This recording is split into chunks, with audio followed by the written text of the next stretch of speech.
Dostlar, mınday otun jargıç jasabasыңar hazır. Şu kışlık günüde mana şeyin yaxşı nerse eкен.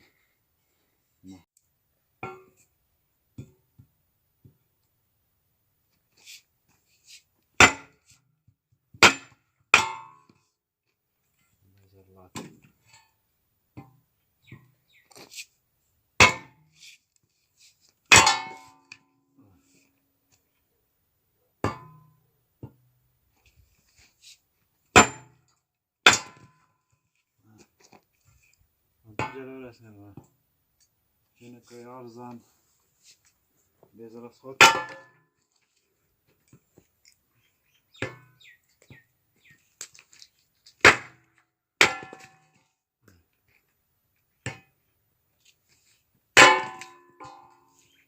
Достор, мына эң жөнөкөй, эч кандай материалды талап кылбаган жана безопасный болгон, эң удобный болгон отун майдалагыч. Ар бир семьяга бирден жасап алсаңар кыштын күнүдө эң бир керектүү нерсе.